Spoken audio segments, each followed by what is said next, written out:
Bismillahirrahmanirrahim. Alhamdulillahirabbil alamin.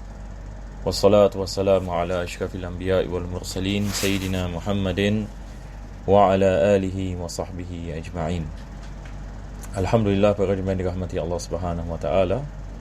Pertama dan utama sekali kita memanjatkan kesyukuran kita kepada Allah dapat kita bersambung dalam pengajian kitab Fathul Qarib, yang mana kita telah masuk kepada bab jinayah dan kita sedang membicarakan tentang hukum ahkam yang bersangkut paut dengan qisas. Dan pada minggu yang lepas kita membicarakan tentang syarat-syarat yang bagi qisas.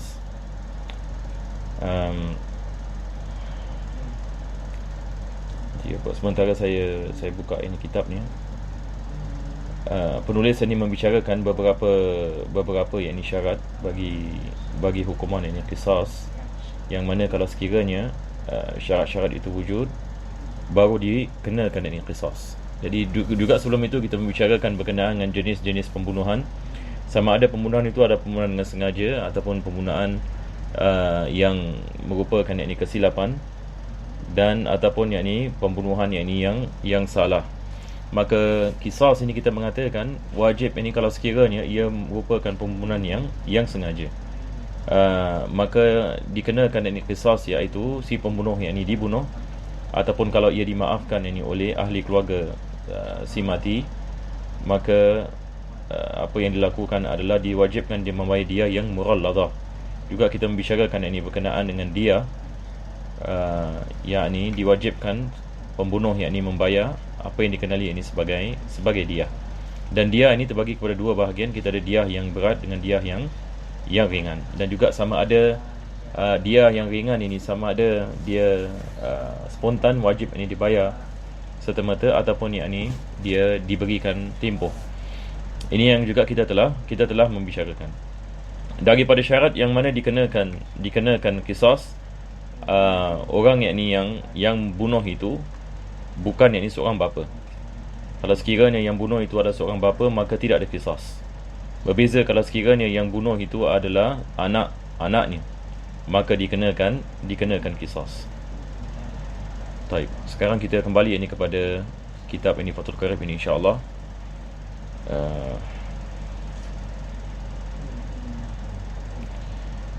Jadi kita telah sampai ini kepada bahagian wasyara itu wujubil qisas. Ini yang kita membicarakan pada minggu yang lepas. Pertama sekali penulis mengatakan yakunal qatil balighan, yakni pembunuh itu adalah orang yang baligh, yakni bukan budak kecil. Yang kedua adalah dia bukan yakni bapa bagi yang dibunuh. Yang ketiga, dia martabatnya tidak kurang daripada yang dibunuh. Martabat yang kurang ini penulis memberikan misal bi kufrin aw riqin, sama ada dengan kekufuran ataupun kehambaan. Yakni maksudnya yakni seorang merdeka ini tidak akan dibunuh ini disebabkan dia membunuh seorang hamba ataupun dia membunuh seorang yang bukan muslim. Maka dia hanya dikenakan diyah sahaja. Jadi ini yang mana ini kita berhenti. InsyaAllah pada hari ini kita akan meneruskan daripada sini. Akhir sekali juga penulis mengatakan tidak ada beza sama ada orang itu pendek ataupun tinggi, dan begitu juga sama ada orang itu cantik ataupun sebaliknya. Maka ini tidak ada perbezaan dalam segi hukuman qisas. Ini qisas ini tetap dikenakan. Sekarang ini kita lihat ini kepada apa yang penulis mengatakan selepas itu. Kita telah sampai di sini. Beliau mengatakan wa tuqtalul jama'atu bil wahidi in kafa'ahum wa kana fi'lu kulli wahidin minhum law infarada kana qatilan. Ini adalah misal kalau sekiranya yang bunuh bukan satu orang, tapi yang bunuh satu jamaah. Yani jamaah boleh jadi yani 3 dan lebih ini dalam bahasa Arab, ataupun yani hatta 2 orang, 2, 3 dan lebih. Maka mereka membunuh satu orang, dan kesemua pembunuh ini ada mukafaah. Yani maksudnya dalam segi agama sama, juga dalam segi yani Islam dengan Islam ini sebagai misal. Begitu juga dalam segi kemerdekaan, yakni kesemua yang ini merdeka. Seperti mana kita mengatakan syarat-syarat ini bagi menjalankan qisas, ini semua yang ini sudah baligh dan semua ini berakal. Ini semua syarat-syaratnya, dan dia tidak martabatnya tidak rendah ini daripada yang dibunuh. Dan mereka semua yakni dikenakan qisas, yakni dibunuh disebabkan kalau sekiranya tiap-tiap daripada perbuatan mereka itu dapat membunuh orang yang dibunuh. Sekarang apa yang dimaksudnya? Sekarang saya akan memberikan misalan 3 orang menolak satu orang jatuh daripada tempat yang tinggi. 3 orang menolak satu orang jatuh daripada tempat yang tinggi. Ini 3 orang ini mereka menolak dengan serta-merta. Kita menanyakan sekarang, kalau sekiranya satu orang tolak, adakah orang ini tetap akan jatuh? Orang ini akan jatuh. Yang ini ketiga-tiganya menggunakan kekuatan mereka misalnya. Kalau satu daripada mereka melakukannya, maka orang ini tetap akan jatuh. Maka tiap-tiap daripada mereka ini, yang penulis ini mengatakan lawin farada, kalau kita mengambil satu daripada mereka, ia akan menyebabkan pembunuhan. Yakni tak semestinya 3 orang itu tolak, orang ini akan jatuh. Hatta kalau satu daripada mereka tolak, orang ini juga akan jatuh. Maka dalam keadaan seperti ini, ketiga-tiga ini dibunuh dengan qisas. Kalau sekiranya mereka membunuh satu orang. Jadi 3 orang yang membunuh satu orang, 3 orang itu dibunuh.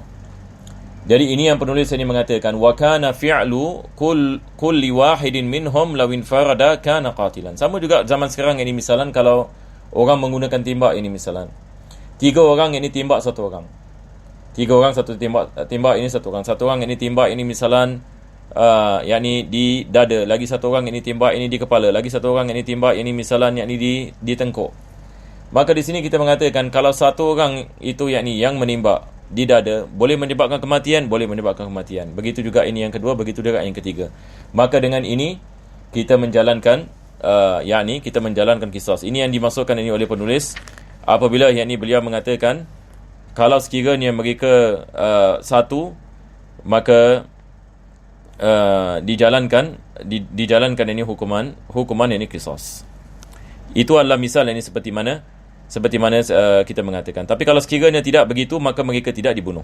Akan tetapi diwajibkan dia. Kalau sekiranya kita mengasingkan yakni apa yang dilakukan oleh 3 orang tadi, dan tiap-tiap daripada mereka tidak membawa kepada maut apa yang mereka melakukan, maka di sini tidak ada qisas, tetapi diwajibkan tiap-tiap daripada mereka membayar dia. Itu bezanya kita mengatakan apabila seseorang itu dia melakukan sesuatu perbuatan boleh membawa kepada pembunuhan ataupun tidak, kalau kita pisahkan perbuatan mereka.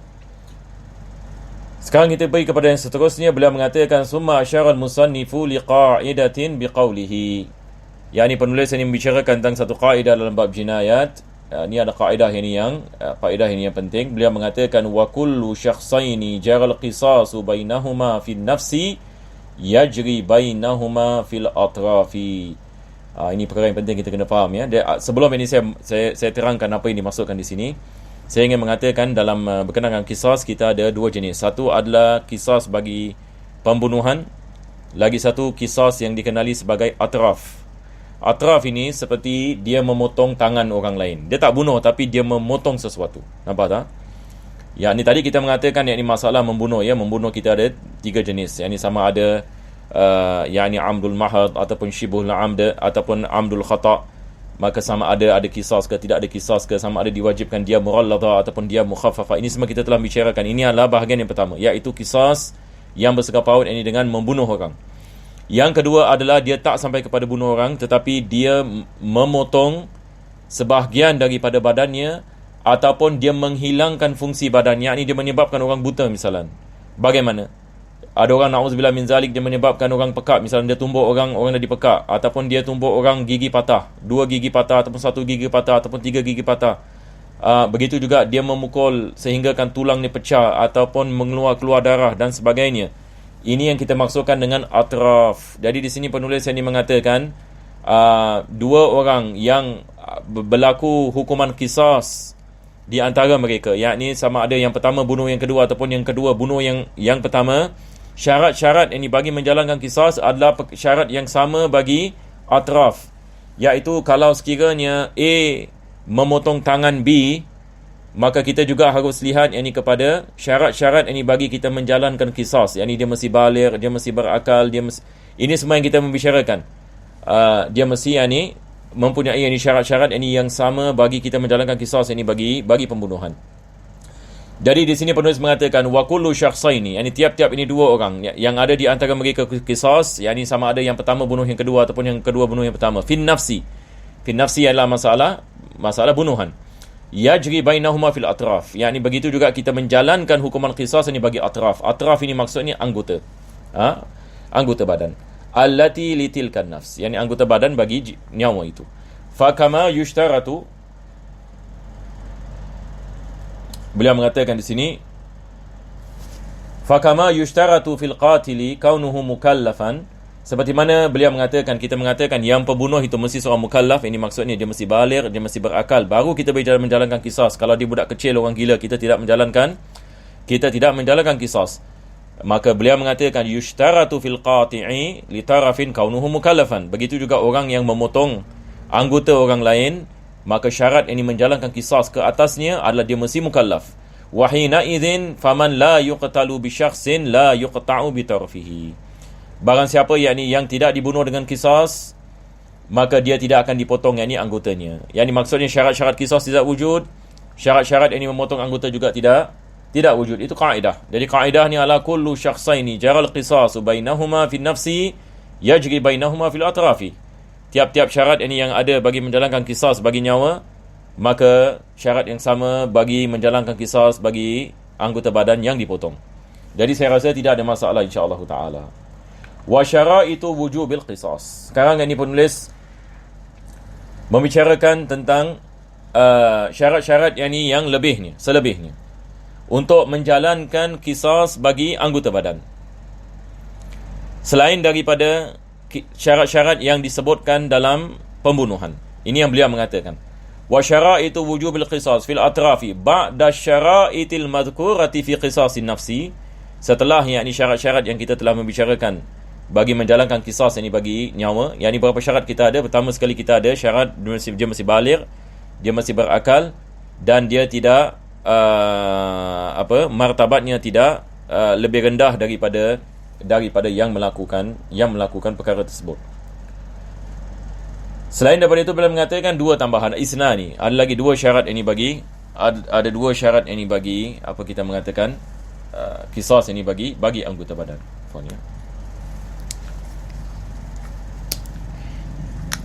Bismillah. Yang pertama beliau mengatakan ahaduhuma al-ishtiraku fil ismi.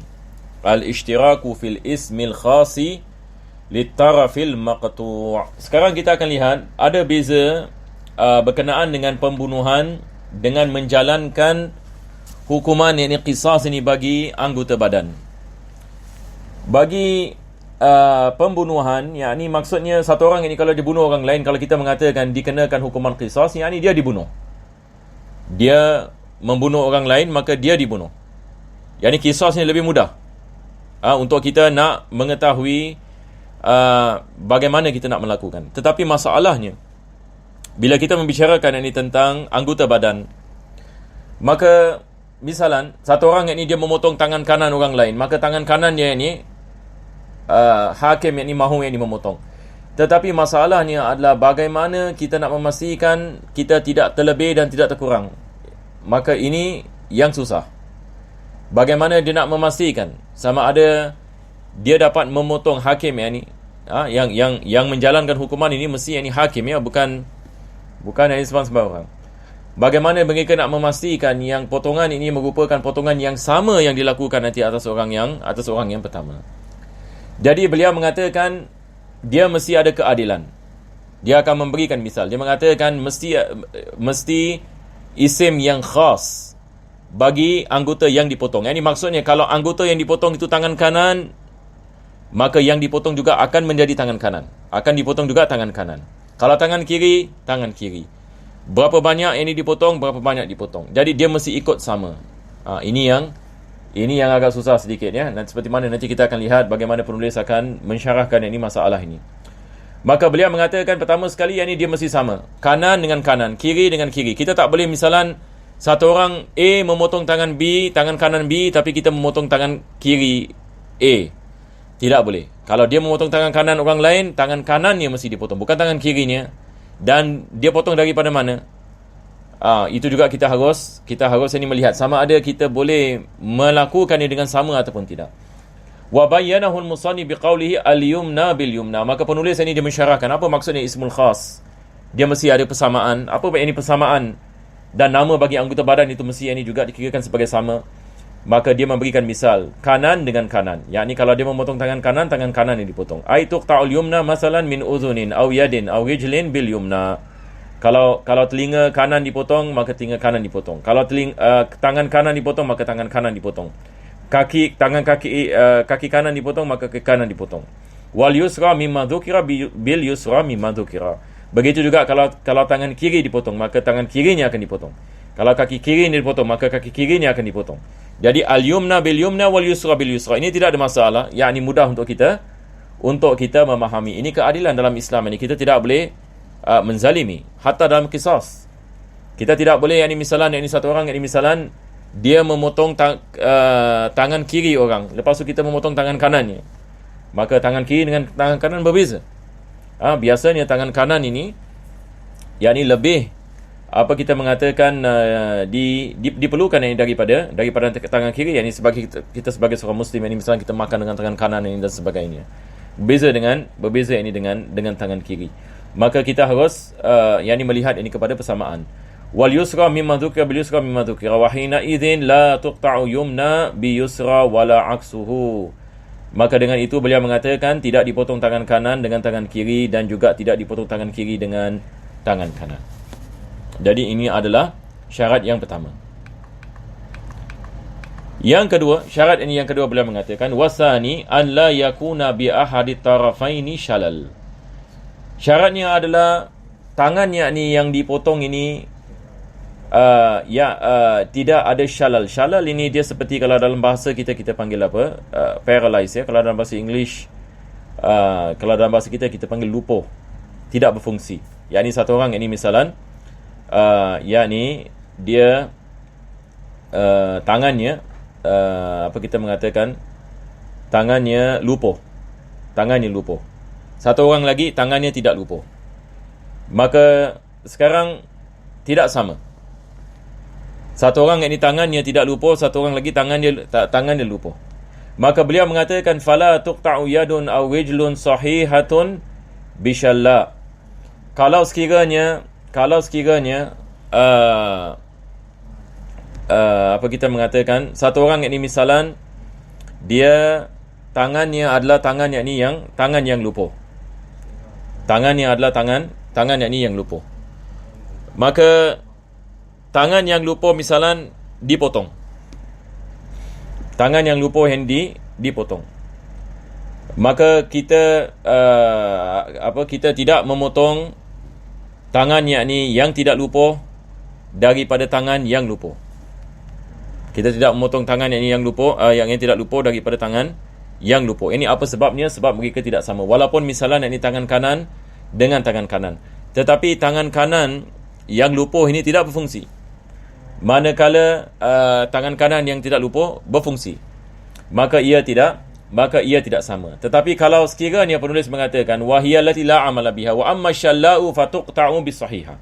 Tapi kalau satu orang itu dia mempunyai tangan yang lupuh dan dia memotong tangan orang yang tidak lupuh, maka tangan yang lupuhnya dipotong. Tetapi kalau sekiranya seseorang itu tangannya tidak lupuh, maka dia memotong tangan orang yang lupuh, maka tangannya yang tidak lupuh itu tidak dipotong. Jadi saya harap ini kita faham ya. Ini yang penulis mengatakan wa amma syalla fatuqta'u bisahihah, yakni tangan yakni yang lupuh dipotong.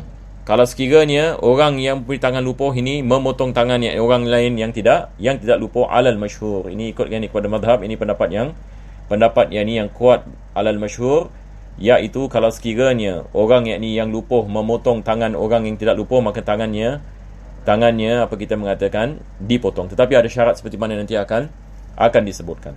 Jadi di sini penulis ini mengatakan kalau sekiranya orang tangan yang tidak lupuh memotong orang yang tangannya lupuh, maka tangan orang yang tidak lupuh itu tidak dipotong. Ini yang pertama. Yang kedua, kalau sekiranya tangan orang yang lupuh memotong tangan orang yang tidak lupuh, maka tangan orang yang lupuh ini dipotong. Jadi harus kita lihat ya perbezaannya di sini. Tetapi syarat bagi memotong tangan yang lupuh, penulis ini mengatakan illa an yaqula adlani min ahli al-khibrah. Kalau sekiranya dua orang adil daripada ahli khibrah ini seperti doktor misalan, mereka mengetahui tentang masalah ini, mereka lihat kepada tangan orang yang lupuh ini, dan mesti ada dua orang yang ahli dalam perkara ini yang memberitahukan kalau sekiranya kita memotong tangan yang lupuh ini, maka dia boleh membawa kepada maut. Dia boleh membawa ini kepada maut. Kalau kita potong tangan orang ini yang lupuh ini, tadi kita mengatakan boleh kita memotongnya, betul ke tidak? Sekarang yang ni misalnya yang ni A tangannya lupuh, dia pergi potong tangan B yang tidak lupuh, maka dipotong tangannya. Tetapi sebelum dipotong tangannya, dua yang ni doktor yang dipercayai orang adil mengatakan nampak-nampaknya kita telah melihat ini kepada tangan yang lupuh ini, kalau kita memotong ini tangannya, maka dia akan menyebabkan darah yang ini mengalir dan kita tidak dapat berhentikan darah tersebut, dan dia akan membawa yakni kepada maut. Dalam keadaan seperti ini tidak dipotong tangan yang lupuh tadi. Jadi dia mengatakan ahli khibrah yang ini mengatakan inna syalla idza quti'at la yanqati'ud dam.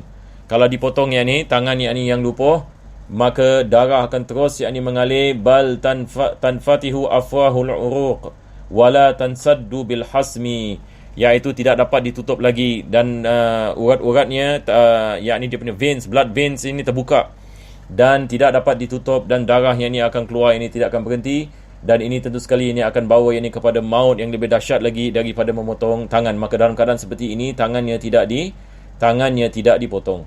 Wa yushtaratu ma'a hadha an yaqna'a biha mustawfiha, dan juga yang ini disyaratkan juga yang ini orang yang tangannya ini yang dipotong juga setuju yang ini dengan yang ini perkara tersebut. Ini juga adalah daripada yang ini syaratnya. Wala yutlabu arshan lisyalali, dan tidak yang ini dibayar yang ini arsh. Arsh ini adalah duit yang diganti rugi yang ini bagi tangan yang lupuh. Tetapi ada hukuman yang ini yang lain, ataupun bayaran yang ini yang lain yang akan disebutkan nanti bila penulis membicarakan tentang diyah dan juga hukumah. Maka ini ada berbeza yang ini dengan yang ini ganti rugi. Summa asyara al-musannifu liqa'idatin. Selepas itu beliau mengatakan satu yang ini kaedah yang ini yang lain. Ini adalah berkenaan dengan memotong memotong anggota badan sebagai hukuman bagi memotong anggota badan orang lain. Maka beliau mengatakan di sini wa kullu udwin ukhida, tiap-tiap anggota badan yang dipotong, ay quti'a min mifsal. Kalau sekiranya ia daripada mifsal. Apa maksud mifsal? Mifsal ni join. Kalau dalam bahasa Inggeris kita panggil apa? Kita panggil join. Maka dia memberikan misal ka mirfaqin wa qu'in. Seperti apa join ini? Mirfaq ini kita punya apa? Ini apa kita panggil? Siku. Dan begitu juga dengan ku'. Kita punya wrist, begitu juga tangan-tangan kita ini yang ada join. Maka ini mudah yang ini untuk ditanggalkan. Mudah yang ini untuk ditanggalkan. Jadi penulis ini mengatakan kalau sekiranya yang terpotong itu daripada dia punya join, fa fihil qisas, maka di dalamnya ada qisas. Apa maksudnya? Sekarang ini misalan A memotong tangan B daripada dia punya join daripada dia punya wrist, semua ini dipotong, nampak tak? Join ni, maka ada qisas. Maksudnya apa? Orang yang memotong itu dipotong tangannya. Sekarang ini A memotong tangan B, maka tangan A dipotong seperti mana dia memotong tangan B. Ini maksudnya tangannya juga akan dipotong daripada dia punya join. Kenapa ada kisah? Sebab ini mudah. Kita setakat mengeluarkan tangannya daripada dia punya join, maka di dalamnya ada qisas. Jadi kalau A melakukan kepada B, maka A dipotong tangannya. Ini adalah bahagian yang pertama. Bahagian yang kedua, penulis mengatakan wa ma la mifsal lahu. Ini yang masalah ni, seperti mana tadi kita mengatakan, ini yang susah ni. Kalau sekiranya dia memotong bahagian yang bukan daripada join, ini susah sikit. Penulis mengatakan la qisas, tidak ada qisas. Kenapa tidak ada qisas? Sebab ini susah kita nak menentukan daripada bahagian mana kita nak potong. yakni misalan ini satu orang ini dia memotong ini dari daripada sini misalan. Sekarang ini macam mana hukuman nak memotong tangannya yang sama seperti mana dia memotong ini? Dia nak kena sama, dia tak boleh lebih dan dia tak boleh kurang. Ini hampir mustahil. Melainkan kalau ada teknologi zaman sekarang, wallahu alam, yang boleh melakukan ini 100% ini dengan sama. Sebab penulis ini mengatakan asalnya la qisas fi. Sebab ini tidak dapat yang ini ditentukan, tidak dapat dilakukan dengan terperinci 100%. Maka ditinggalkan maka dia bayar yakni kita mengatakan dia bayar dia. Selepas itu penulis saya mengatakan wa'lam, ketahuilah anna shijara ra'si wal wajhi 10. Sekarang ini dia akan terangkan jenis-jenis kecederaan. Jenis-jenis kecederaan yang boleh berlaku kepada kepala dan juga muka, dan begitu juga dengan anggota badan yang lain. Jadi beliau yang ini akan terangkan sekarang. Ini adalah nama-namanya, ada 10 jenis. Yang pertama beliau mengatakan harisah bil muhmalat, yakni tanpa ada kita mengatakan dia benar dot. Jadi dia bukan haridah, bukan kharidah. Harisah wa hiya ma tashuqqul jilda qalilan. Yani sekarang satu orang mengambil pisau, dia memotong sikit ada kulit. Ini harisah.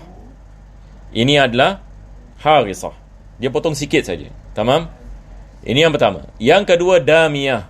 Damiyah yakni dia potong lebih sedikit yang menyebabkan darah mengalir. Kalau dia menyebabkan darah mengalir, ini damiyah. Nampak tak bezanya di antara harisah ini dengan damiyah? Harisah yakni dia memotong kulitnya sedikit. Yakni damiyah dia memotong yakni kulit menyebabkan darah yakni mengalir. Yang ketiga dia mengatakan badi'ah. Ini adalah jenis kalau dia memotong yakni kulit sampai kepada isi. Dia memotong kulit yakni sampai yakni kepada isi. Maka yang pertama ringan, yang kedua lebih berat sikit, yang ketiga lagi berat. Jadi dia daripada yang paling ringan yakni kepada yang berat. Ini yang ketiga. Yang keempat beliau mengatakan wa mutalahimah. Mutalahimah dia mengatakan tarusufi, yakni dia dalam lagi daripada ba'idah. Tadi kita mengatakan ba'idah yakni dia potong kulit dan isi sikit. Mutalahimah yakni dia dalam lagi. Dalam yang daripada ba'idah. Selepas itu ada simhaq. Wa simhaq, beliau mengatakan tablurul jildatal lati bainal lahmi wal 'azm. Sekarang ini cuba kita lihat ini misalan, saya memberikan misal tangan ini ya. Jadi untuk kita faham ya. Saya letak sini senang ni. Nah, sekarang ini kita mengatakan satu orang ini menggunakan pisau. Pisau dicocok. Kalau dia sikit, seperti mana yang ini tadi kita mengatakan harisah. Kalau dia mengeluarkan darah yang ini mengalir, dia damiyah. Kalau dia dalam lagi, ba'idah. Kalau dia dalam lagi ini, maka dia adalah mutalahimah. Kalau sekiranya dia sampai dekat kepada tulang dan hanya membezakannya adalah satu kulit. Satu yakni kulit yang tipis. Kita tulang ini, tulang manusia ni, atas tulang ni ada kulit. Atas tulang ada kulit yang tipis. Kalau sekiranya pisau ini sampai kepada kulit tadi, tapi dia tak potong kulit itu, ini yang dimasukkan dengan simhaq. Ini adalah dimasukkan dengan simhaq. Tapi kalau sekiranya dia potong kulit tersebut sehingga sampai tulang dan kita boleh melihat ini tulang, ini adalah mudihah ataupun muwaddihah. Dua-dua boleh ya. Mudihah ataupun muwaddihah. Yang ini maksud mudihah maksudnya dia telah menerangkan. Menerangkan maksudnya boleh dilihat tulang. Kalau sekiranya boleh dilihat tulang, ini al-mudihah. Dan ini saja yang ada kisah. Ini seperti mana penulis saya mengatakan. Selepas ini mudihah, kita ada hashimah. Hashimah ini dia kena tulang pecah. Jadi pisau itu ini misalnya yang masuk sampai kena kepada tulang dan dia memecahkan tulang. Ini dia mengatakan taksirul azma sawa'un aw dahathu am la. Sama ada yang ini tulang itu dapat dilihat ataupun tidak, tetapi dia memecahkan. Dia sampai ini memecahkan tulang. Ini adalah hashimah. Selepas itu munaqqilah. Munaqqilah ini lagi dahsyat lagi. Dia dah pecahkan tulang, selepas itu tulang itu terpergi kepada bahagian yang lain. yakni pisau ke ataupun benda tajam yang kena kepada tulang dan tulang itu pecah, selepas itu tercocok bahagian anggota badan yang lain. Ini kita panggil munaqqilah. Ini asal perkataan yang ini munaqqilah, dia mengatakan min makanin ila makanin akhar. Yakni dia mengambil tulang tadi, dia memindahkan tulang tersebut ini kepada bahagian yang lain. Selepas itu kita ada wa ma'mumah. Ma'mumah beliau mengatakan tabluru kharitatad dimar. Yang ni kharitatad dimar ini dia memberikan misal, yang ni kalau na'udzubillah pisau ini dicocok ini kepada kepala. Kita tahu kepala kita ni ada scalp ya. Kepala ni ada scalp. Bawah kepala ni, bawah kita punya scalp ni ada kita punya brain. Kita punya otak ni dia ada kita punya kita punya scalp kan. Dia punya tulang kepala kita. Bawah tulang ini kita punya dimar, kita punya brain. Kalau sekiranya dia memotong sehingga memecahkan yakni kepala, tulang yang ada yakni pada kepala, ini adalah ma'mumah. Selepas itu damirah, beliau mengatakan takhiku tilkal kharita wa tasilu ila ummi ras. Yakni dia memecah, bukan saja dia memecahkan tulang ini, tetapi dia sampai yakni kepada bahagian dalam yakni kepala.